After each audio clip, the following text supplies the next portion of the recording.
Hey. Today, just thinking about,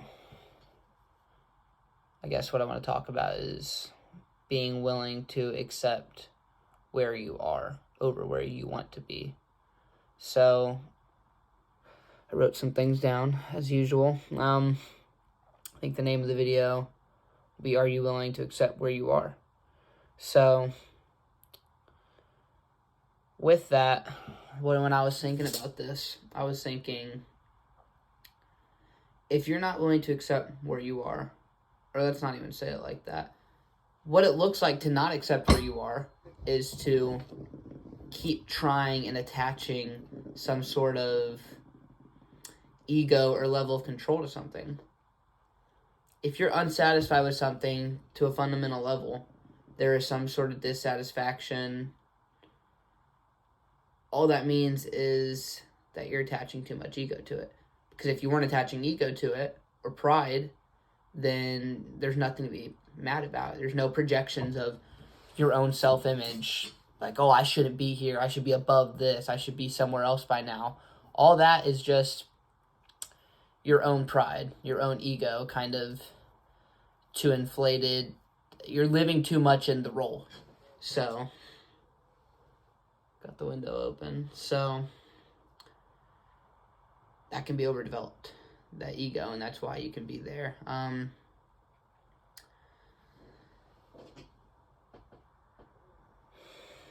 Oftentimes, another thing that will cause this, especially with the social media era where we are now, is you can see everybody.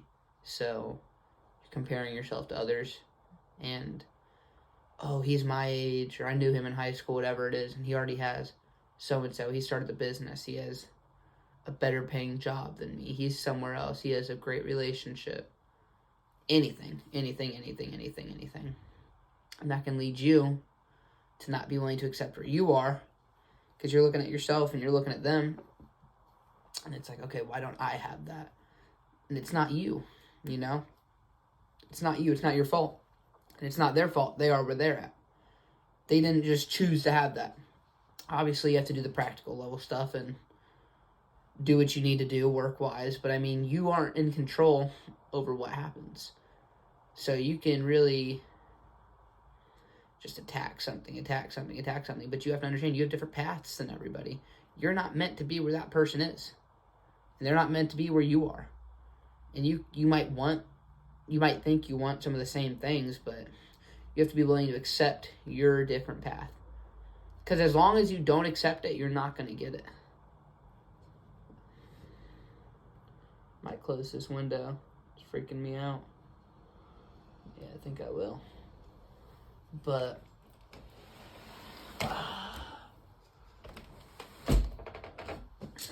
yeah, what was I saying? Yeah, comparison to others. So it's pride. I want to be here. Reality or not, but you could. Okay, yeah. So you want to be somewhere, but the only thing holding you back from being there is just you wanting to be there. You know what I mean? So if I want something, let's say I want a promotion at a job. That's a bad example. I don't want to do that. Let's do an athlete. So you're running a race and you've been training and you just keep losing this race.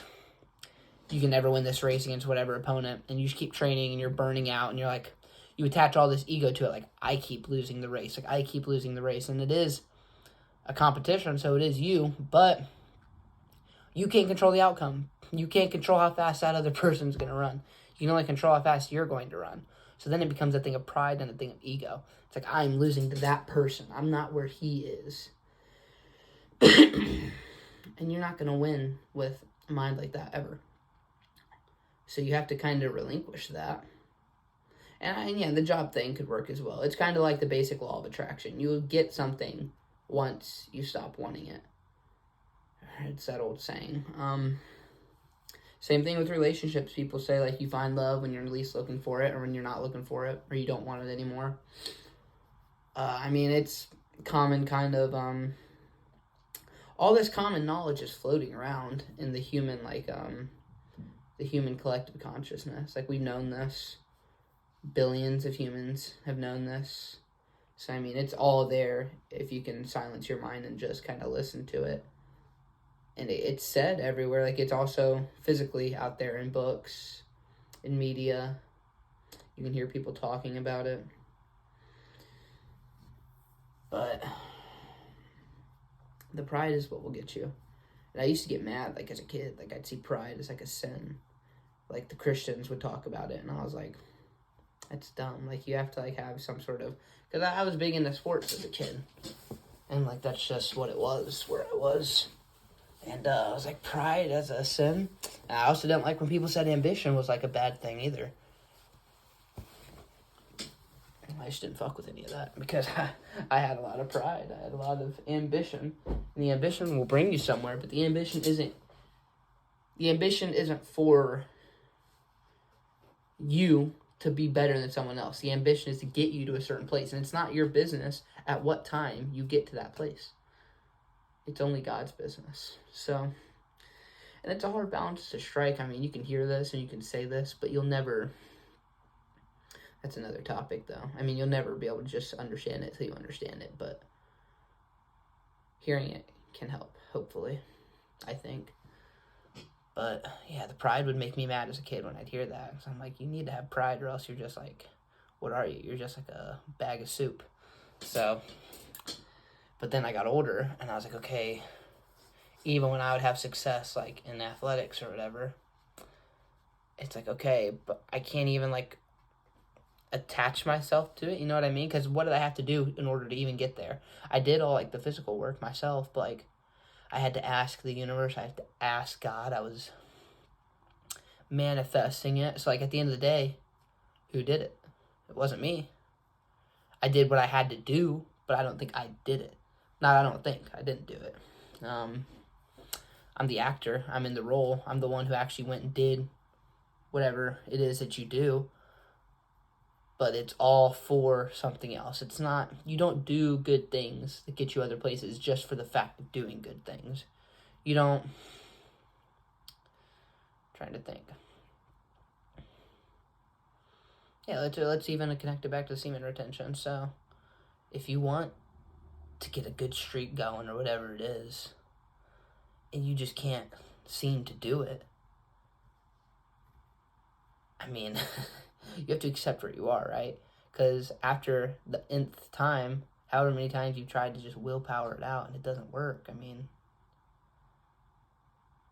if it doesn't work, it doesn't work. You can't just willpower your way out of it, so you kind of have to accept where you are. Okay, I want to get a big streak going, but let's say, however often, it's once a month, once every 20 days, you have to go release.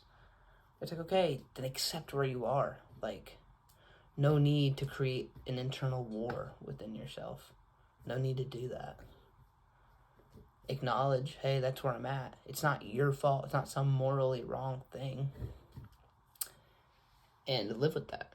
Because now it's not a war when you do it. Okay, 20th day, 10th day, 30th day, I'm going to go release. Make it silly, make it goofy. And then you go do that. And then eventually, after however many times of doing that without putting up a fight or a war, because it hurts your nervous system so much more. Because obviously the release of releasing the semen is gonna do something to your nervous system. But when you make it a whole war to your whole being, and you have this inner turmoil, and then you end up doing it, you're gonna take such a bigger toll on your nervous system than if you would have just, okay, that's what I do on the 20th day. I release. And then eventually, after doing that 20th day will come along and you'll be like, well, this is just protocol. And then you'll choose, I don't want to. And that's not a thing you can ever just choose to do. It'll just happen. It'll just happen. Yeah, it'll just happen. So you have to accept that. You might want to get something going, but it's like, okay, you can want, but it's 6D chess from God. He gives you this desire, and then he gives you the inability to complete it yourself. And he wants you to try. He'll give you ambition. He'll give you strong perseverance. He'll give you every gift in the book that helps you with everything else in life. It's a great gift. But then you can't get what you want. It's like, fuck. I can't do it. So then there's a surrender or an acceptance. That could take a long time. That could take a really long time. can take a whole lifetimes, but eventually some sort of acceptance has to come. Or maybe some people are even not straight up born with it, but like they're seeds, and they hear other people say it, and it's like, oh, okay, I have to accept it. So you accept it, and then that's when you might get it. Maybe you accept it, and you realize you didn't need it in the first place or want it, but in the case of something like this, you accept it, and then you'll get what you want. Yeah. It's a hard one, right? Because what are you going to do? You can't just choose to accept or surrender. You can intellectually, but like, what does that do for you? You can't control your emotions and your feelings around something, but you have to try for as long as you try. It's a hard place to be because it sucks. It's a little prison, but that's what God wants, so that you can gain that power, that lesson. Yeah, it all has its purpose. He plays the highest degree of chess.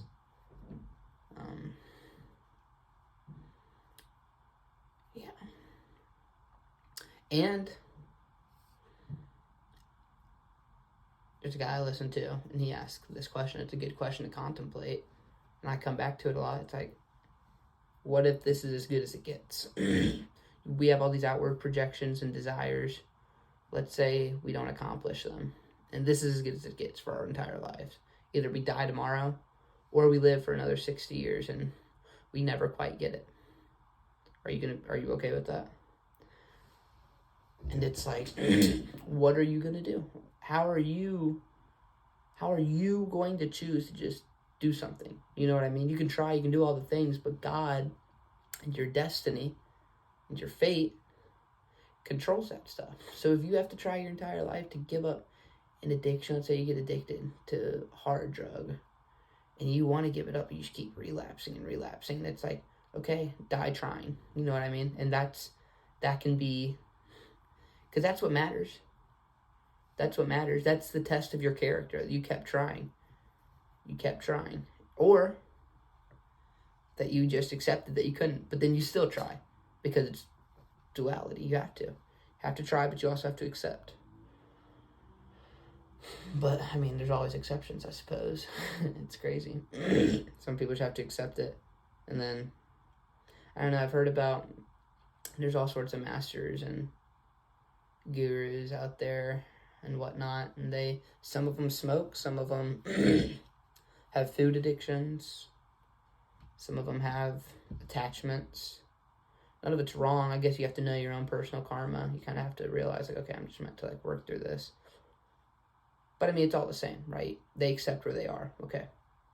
And then, like I said, maybe you realize you never needed to lose it or get it in the first place, or maybe you'll get it. Yeah. It's a hard one. Most of these kinds of concepts are hard, because it's like, okay, you can hear it intellectually. I think it helps to hear it intellectually if you have something in you developing that can recognize that, or that seed's already in your subconscious, like you know it inherently, because everyone knows it inherently. It's just how far is your seed below the ground. Yeah, but it only can come from like true knowing and understanding.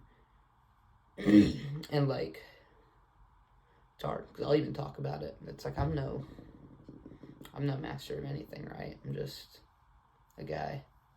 But I don't know. You know what I mean? It's a paradox. I'm definitely not like a master with it, but I can at least recognize it. And I'm like, okay, that's true. And there will be several more times in my life where I'm tested with that exact same question. And I may not even fully understand it like a learned wisdom, like someone who really could. Always be the next biggest test. That's what God does. But at least I feel some level of compulsion, and I'm meant to, or else I wouldn't be, to talk about it and put it out there for whoever.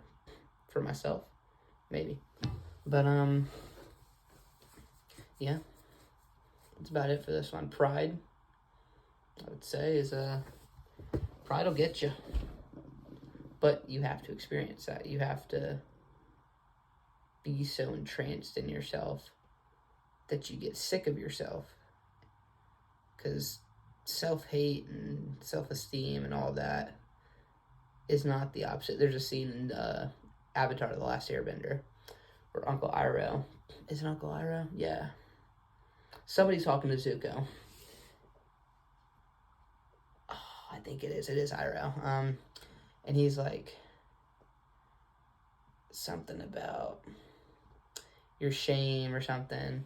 And he's like, no, I'm more prideful than ever. And he's like, pride and shame are not like opposites, right? Just like love and hate. They're the same, different ends of the spectrum. So all this pride is what leads to shame, and shame leads to pride. You can only feel shame if you have great pride. But then Zuko eventually had to accept where he was. He'd accept, I made some wrong decisions. I dug myself into a hole because of my pride. And I had to, in order to put me into my destiny. My destiny is to go help the Avatar. So he goes and helps the Avatar. But he could have only been in that exact position for all the destiny and fate to play out if he did all the stuff he did. So you can't have shame after that. You can realize and have to atone for that, but that's just the law. That's how it will happen. But you can't have shame for it. It'll slow you down, right? It's a low vibration. Avatar is a great show. Great show. Maybe the greatest of all time. The greatest. Yeah. I think that's about it, probably. No tea today. And we're inside. We're in my room. I do a really bad job of doing it when it's light out. And then when I try to do it when it's light out, there's people walking around in my neighborhood. So I probably need to go out somewhere where there's not people around and do it. I want to do it outside. Or I can just do it in my room, but I like being outside for it. And it's getting colder now too, so yeah, we'll see though. But yeah. Yeah. All right, I'll see you.